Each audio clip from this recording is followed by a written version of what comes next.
స్టోరీలోకి వెళ్లే ముందు మా ఛానల్ని సబ్స్క్రైబ్ చేయండి. మోడీ హ్యాట్రిక్ కొడితే జాతీయ పార్టీ రెండు ముక్కలు. కేంద్రంలో రాజకీయ పరిణామాలు చకచకా మారటానికి మరికొద్ది రోజులు మాత్రమే సమయం ఉంది. మరోసారి అధికారంలోకి వస్తే ఇక తిరుగులేదు అని బీజేపీ భావిస్తోంది. ఎందుకంటే ఈసారి బీజేపీ విజయం సాధిస్తే కాంగ్రెస్ మరింతగా దెబ్బతింటుందని ఆ పార్టీ అంచనా కడుతోంది. కాంగ్రెస్ హిస్టరీలో ఇంత లాంగ్ టైం విపక్షంలో ఉండటం ఎప్పుడూ లేదు అని అంటున్నారు. కాంగ్రెస్ ఫస్ట్ టైం 3 ఏళ్ల పాటు విపక్షంలో ఉంది. అది 1977లో జరిగింది.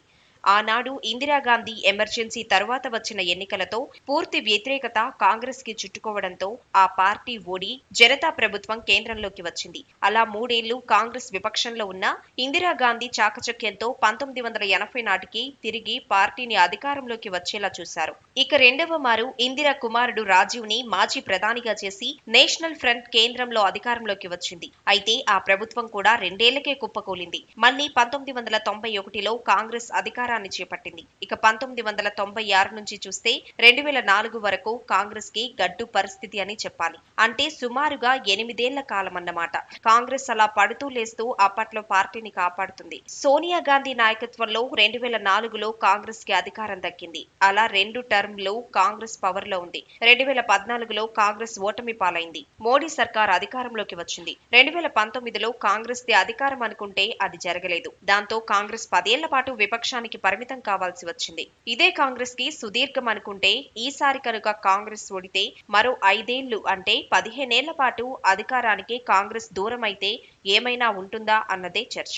సరిగ్గా ఈ పాయింట్ ని పట్టుకుని బీజేపీ కూడా మాస్టర్ ప్లాన్ వేస్తోంది. ఈసారి కనుక తాము అధికారంలోకి వస్తే దేశంలో కాంగ్రెస్ అన్నది ఉండదు అన్నది కమలనాథులు ధీమాగా ఉంది. కాంగ్రెస్ లో సోనియా గాంధీ ఇప్పుడు అనారోగ్య సమస్యలతో బాధపడుతున్నారు. ప్రియాంక, రాహుల్ గాంధీల మీదనే భారమవుతుంది. అప్పుడు పార్టీలో మిగిలిన సీనియర్లు కూడా తమ దారి తాము చూసుకుంటారు అన్నది బీజేపీ అంచనాగా ఉందని అంటున్నారు. కాంగ్రెస్ పతనం గురించి కర్ణాటకకు చెందిన మాజీ ముఖ్యమంత్రి బీజేపీ సీనియర్ నేత బొమ్మాయి సీరియస్ కామెంట్స్ చేశారు. ఒక విధంగా ఆయన తనదైన శైలిలో జోస్యం చెప్పారని కూడా అనుకోవాలి. బీజేపీ 3వసారి కేంద్రంలో అధికారంలోకి రావడం ఖాయమని, అదే సమయంలో జాతీయ స్థాయిలో నిట్ట నిలువున కాంగ్రెస్ చీలడము ఖాయమని ఆయన అంటున్నారు.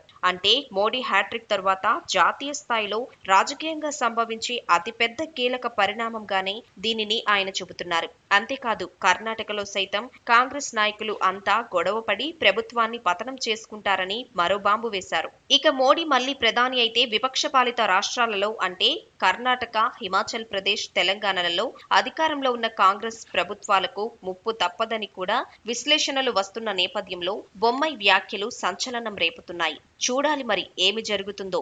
బీజేపీ అంచనాలు ఎలా ఉన్నా కాంగ్రెస్ కి మళ్లీ అధికారం దక్కకపోతే 15 ఏళ్ల సుదీర్ఘ నిరీక్షణ అలవాటు లేని ఖద్దరు పార్టీ నేతలు ఏ విధంగా మారుతారు, ఏ నిర్ణయం తీసుకుంటారు అన్నది మాత్రం ఒక చర్చకు దారితీస్తోంది. ఈ వీడియో నచ్చినట్లయితే లైక్ చేయండి, సబ్స్క్రైబ్ చేయండి.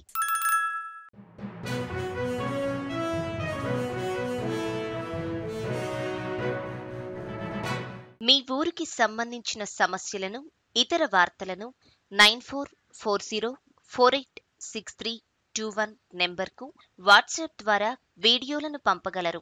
వాటిని మా తెలుగు టీవీలో ప్రసారం చేయటం జరుగుతుంది. మెరుగైన సమాజం కోసం మీతో మేము అడుగులు వేస్తాం.